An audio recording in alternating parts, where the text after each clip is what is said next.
Kick gornel i'r tîm cartre'n cael ei chwipio fewn a'r peniad I gefn y rhwyd gan Lewis Reid. 20 munud ar y cloc ac mae'r tîm sy'n ddeuddegfed yng Nghyngred y De ar y blaen yn erbyn y tîm sy'n ddeuddegfed yn yr uwch gyngrair. Callum Dolman. Cyfle I groesi allan ar y dde. Bale fewn at Lewis Reid. Cyfle am yr ail i'r blaenwr ond y methu manteisio. Y gornel. A Joe Palmer yn clirio'r y postyn agosa.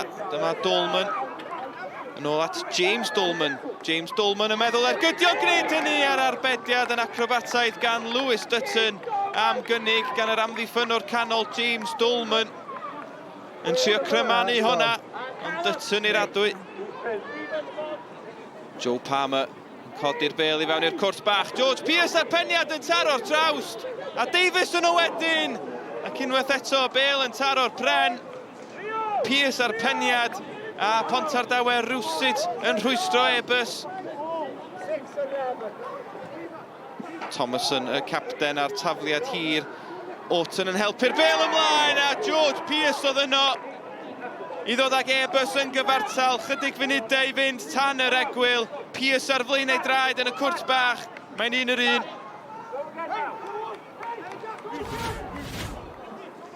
Thomason hyrddio un arall I fewn i'r cwrt. Pontardawe yn delio fo honna am y tro, mond at Palmer. Mae'n mynd a Palmer ar y foli. Ergyd crasboeth a tîm Gary Taylor yn dal I tir am y tro. Cic gornel I fewn yn taro'r trawst. Georgievski yn adennill I. Dolman yn ôl at Georgievski. Y bygythiad dal yno I Pontardawe. Airbus yn methu clirio am y tro. Bale gan Morgan Weaver. Weaver yn gweithio'r drwodd ar ergyd dros y trawst. Roedd angen ciciau o'r smotyn felly I wahanu'r ddau dîm ac wedi tair cic lwyddiannus yr un camodd golwr Pontardawe ymlaen I geisio sgorio yn hytrach nag arbed. Stephen Reeve felly. Reeve a Lewis Dutton sy'n ennill gornest y gôl geidwaid. Bo Cornish yn erbyn Reeve. Cornish, mi gafodd y golwr blaen I fysedd ati. Mae rhaid I Iwan Batcup sgorio ac mae'n gwneud hynny. Ond cyfle I Steve Thomason I yrru Airbus ymlaen i'r 8 ola. Y capten yn gwneud I waith. Ac mae'r tîm o'r uwch gyngrair yn osgoi sioc yma am Pontardawe o drwch blewyn.